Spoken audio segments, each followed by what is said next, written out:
My belief is that we need political will. I think that if we can cultivate political will, if people can really develop the sense of compassion for people experiencing homelessness and make a commitment to do something, we can end homelessness.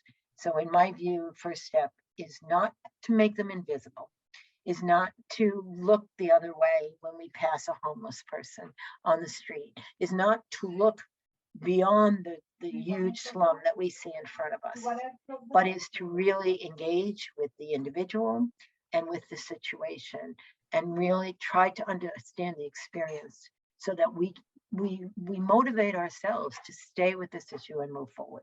So I believe it's a sense of willpower, and most importantly, since it is something that goes beyond any individual's capacity to solve this problem, I believe it means creating a political will in our governments to be to develop these solutions. They're very large solutions.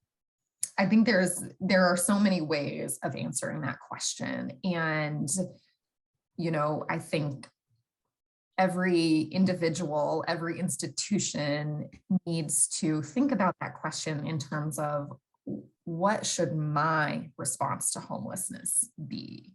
And I think not looking away from homelessness, understanding that it is primarily a failure of policy. It is a failure of our systems and institutions to neglect our neighbors who are most in need, and not believing, not assuming that it is a failure of an individual, you know, something that that person did or chose that led them to become homelessness. So recognizing and understanding that it's a policy and systems failure is something that every person and institution must do. And then what is our related action? So for some individuals, it may be volunteering or donating or kind of sharing and amplifying messages around homelessness. For myself, obviously, it's working full time in the issue of homelessness and also continuing to be involved in a personal level in terms of fundraising and donating to other organizations that address homelessness. And then for, you know, other institutions, you know, their responses are also going to vary. So for example, IGH is housed at DePaul University, and I know that the university partners with another agency called DePaul USA to make sure that there is housing for our students who are experiencing homelessness. And so that's an example of an institution responding to the issue. And so, you know, that the answer to that question will depend on each person and each institution sort of orientation.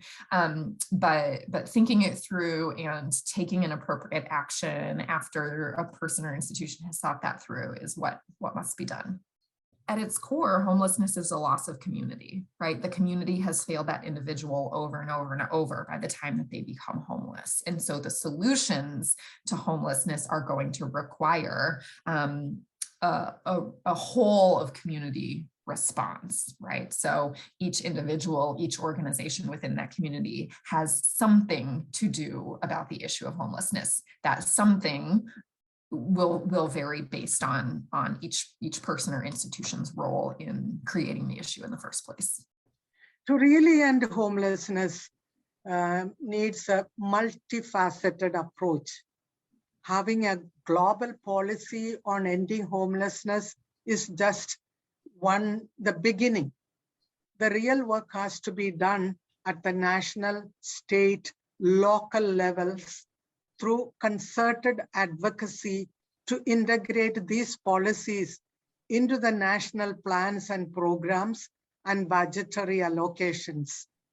At another level, we need to advocate to end poverty and hunger through decent jobs and employment opportunities for people who live on the margins. Also ensure that people receive access to basic services, especially education and healthcare, along with social protection measures. Often, out-of-pocket healthcare expenses push people into poverty and eventually into homelessness.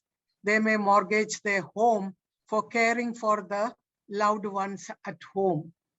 Since homelessness is a complex issue, ending homelessness will require systemic change approach to change the structural barriers that make and keep people in homelessness.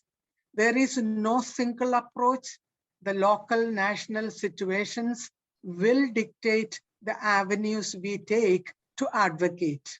The social protection systems, including social protection floors, really play a key role for reduction of poverty and vulnerability across the life cycle, and that contributes to preventing homelessness and facilitating access to adequate housing. Universal social protection systems, or social protection for all, really addresses multiple and often interrelated causes of homelessness by preventing poverty, enabling access to healthcare, gender equality, decent work, and just generally reducing inequalities. And this has been a central message of our advocacy over the years, and it continues to be one of the most important tools for strengthening people's resilience and enabling people to enjoy their rights and live in dignity.